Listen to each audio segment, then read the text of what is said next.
आज की ये मीटिंग तमाम ही पार्टी के जिम्मेदारों को बुलाकर आज की ये मीटिंग लेने का मकसद ये है कि अभी अनकरीब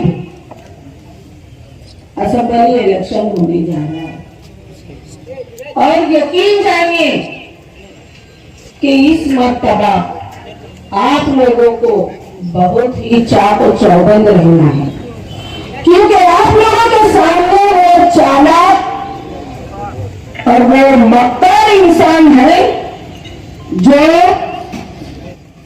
झूठ को सच बताता है।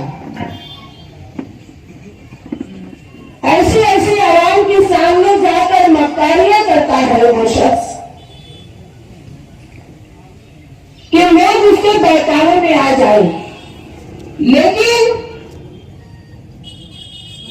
मेरा ऐसा मानना है कि जो सोच लोगों ने रखी हुई है कि इस मर्तबा तो शेख रशीद साहब की सरपरस्ती भी आसिफ शेख को नहीं है, लेकिन वो ये नहीं जानते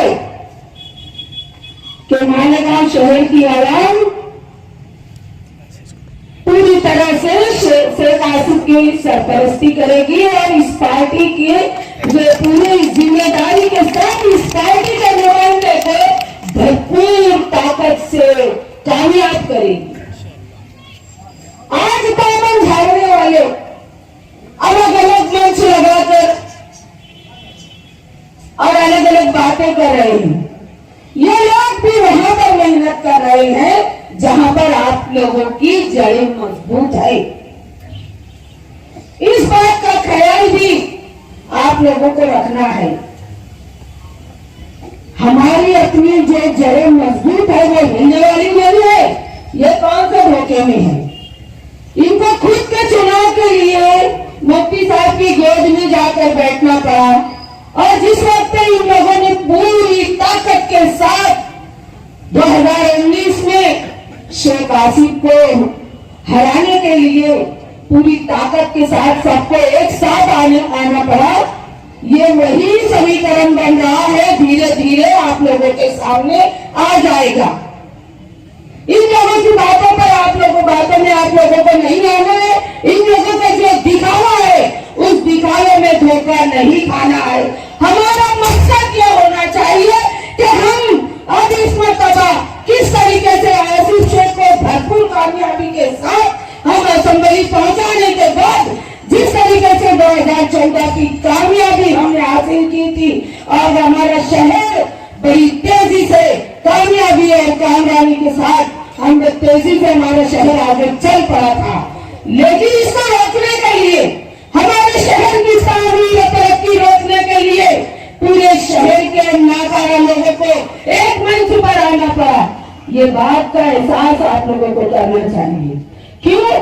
क्योंकि उन्हें पता था शेख रशीद साहब की, शेख आसिफ की और आप लोगों की ताकत का उन लोगों को पता था। क्योंकि वो अकेले मुकाबला नहीं कर सकते थे। अगर वो अकेले आते तो कभी भी वो 2019 में कभी भी वो हम आप लोगों के चढ़ते उम्मीदवार को, चढ़ते आमदार को कभी भी वो हरा नहीं सकते थे। हम लोग बहुत ऊंची, बहुत ये तकरीरें करने के लिए इकट्ठा नहीं हुए। हमारा मिशन ये है कि हम लोग एक साथ जो जमा होते हैं तो हमें किस तरीके से अभी हमें काम करना है, क्योंकि हमारे पास वक्त बहुत कम है। मैंने पहले ही कहा कि सामने वाले लोग जो है वो बहुत चालाक हैं। हर कोई शख्स, हर कोई पार्टी का मानने वाला, हर कोई पार्टी का जिम्मेदार अपने घर से लेकर अपने खानदानों से लेकर इतनी ही मेहनत कर लिया अगर, तो इंशाल्लाह उनकी जमानत जब्त हो जाएगी। और सही बात है ना, हर घर में हमने खानदानों में बेटियां दी है, बेटियां ली है, हमारे रिश्ते हुए हैं, बहुओं को लाया है, बेटियों को दिलाया है। इन सब लोगों को, एक एक इंसान को ये फर्ज निभाना होगा कि ये सारी ताकत को एक साथ आप लोगों को जमा करना होगा। आप लोगों का काम यहां से शुरू होगा, लेकिन खत्म वहां से पर होगा कि हम लोग वो ताकत को लाकर पेटी में बंद करने तक हम लोगों को चैन से बैठना नहीं है। मुझे ये बताओ कि ये जो लोग आज सोच रहे हैं कि शेख रशीद साहब हमारे बीच मौजूद नहीं है, अरे अब कहां शेख रशीद साहब है जो सरपरस्ती करेंगे? लेकिन वो लोग ये जानते नहीं कि शेख रशीद साहब के हर एक कार्यकर्ता में शेख रशीद साहब बसते हैं। और मैं तो बस आप लोगों से यही कहूंगी कि शेख रशीद साहब का कोई एक काम, कोई दो बात जो आप लोगों से उन्होंने कभी की होगी, उन तमाम बातों को आप लोगों को याद रखना है। और उनकी गैर मौजूदगी में आप लोगों को बहुत ज्यादा अपनी सरपरस्ती और अपनी जिम्मेदारी को निभाना है। खास करके मैं अपने भाइयों से, बुजुर्गों से, मेरे बच्चों से कहना चाहती हूँ कि सबसे पहले अपने घर की तमाम माँ बहनों को, अपनी फैमिली की माँ बहनों को आप लोग उन लोगों को पहले समझाओ, उन लोगों को बताओ कि आज जो लोग हमारे बीच आ रहे हैं गुमराही फैलाने के लिए, जो लोग आज हमारे बीच आएंगे और आ रहे हैं कि हमारी वोटों का बंटवारा किस तरीके से हो और हमारी वोटें फिर इस मरतबा अब किस तरीके उनके पाले में पड़ जाए, ये लोग है ना ज्यादा मेहनत औरतों पे करते हैं। ये हमारे सभी जिम्मेदारों को समझना है। तो हमारे घर की औरतें कभी ऐसी इस तरीके की बातों को सुनकर बहके नहीं, बल्कि जवाब देना सिखाओ, जवाब देना सिखाओगे। और मैं क्या बोलती हूँ कि हम झूठे नहीं है ना। क्या आपके शेख रशीद साहब के काम मालेगांव शहर में उजागर नहीं है क्या? 2014 में जिस वक्त आसिफ शेख एमएलए बने, उनके काम, उन 5 साल के काम क्या मालेगांव शहर के आवाम के सामने उजागर नहीं है क्या?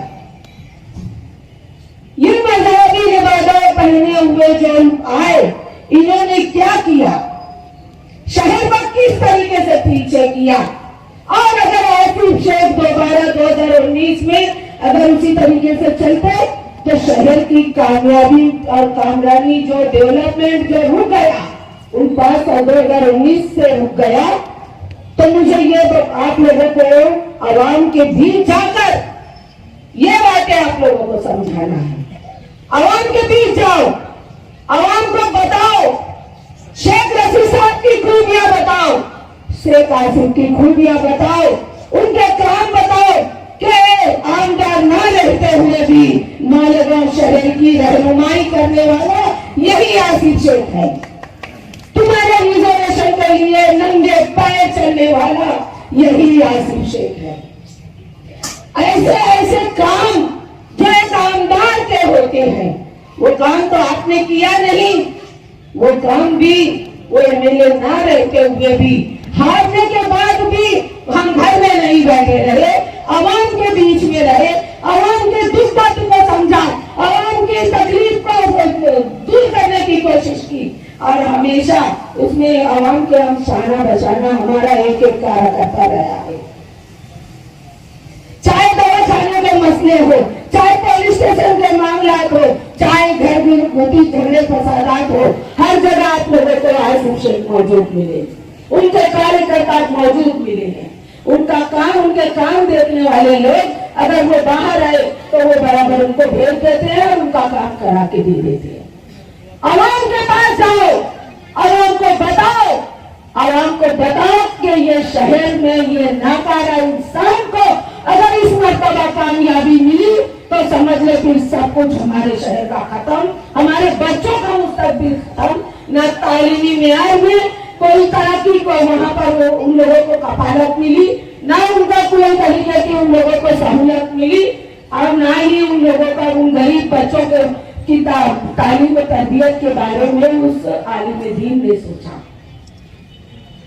आज दामन झाड़ने वाले बोलते हैं कि हम अकेले हैं, हम ऐसा है, हम चाहे तो ये करेंगे। अरे कुछ नहीं करेंगे। जब शहर को आप लोगों को बर्बाद करना था तो तुम सब आए थे। आज तुम कैसे दामन को झटक रहे हो?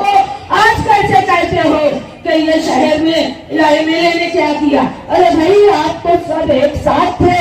एक सही शहर को बर्बाद करने में आप सभी लोग एक साथ आए थे। ये आवाम के सामने आप लोगों को उजागर करना है। बोलो, करेंगे कि नहीं? ये काम आप लोगों का है। हमारे आपके अपने महबूब लीडर आसिफ शेख की दास्ताने, उनके काम, आसिफ शेख रसी साहब के काम और अपने कामों को, अपनी खूबियों को आवाम तक जाओ और उजागर करो और उनकी कमजोरी बताओ, उनकी नाअहली बताओ, उनकी सुस्ती बताओ। उनकी वजह से दीन का जो इतना बड़ा नुकसान हुआ है कि हमारे मालेगांव शहर में एक आलिम दीन को चुन कर दिया और उनको ना हराम हलाल की तमीज बाकी रही। हमने मालेगांव शहर की आवाम ने एक आलिम दीन को खो दिया। बार बार हम लोगों को जाना है। अगर कोई हमारी मुखालफत करे तो वहां पर 10 बार जाओ, वहां पर उनसे बातचीत करो और उनको बताओ। मैं समझती हूँ मेरे मालेगांव शहर की आवाम पूरी तरह से समझ चुकी है और वो मेरे मालेगांव शहर की आवाम जानती है कि आसिफ शेख को मालेगांव शहर की नुमाइंदगी देना क्यों जरूरी है। ये मालेगांव शहर की आवाम समझ चुकी है। बस आप लोगों का इंतजार कर रही है और घर घर आप लोगों को जाना है। अभी आप लोगों को आसिफ शेख को भी सुनना है और वक्त बहुत कम है। इंशाअल्लाह फिर मिलेंगे। बहरहाल हर कोई अपनी अपनी जिम्मेदारी बहुत ही मजबूती के साथ निभाए। इंशाअल्लाह अगला एमएलए कौन होगा तो इसके लिए खामोश मत बैठो। आप लोग बहुत देर से यहाँ पर बैठे और सभी मुकर्रिर को बहुत ही अच्छे ढंग से सुना। आप सभी आसिफ शेख के, शेख रसीद साहब के परिवार के लोग हो। बस ये समझ लो कि आप लोगों को ये इलेक्शन शेख रसीद साहब के बगैर लड़ना है और कैसे लड़ना है अब ये आपकी जिम्मेदारी है। अल्लाह हाफिज।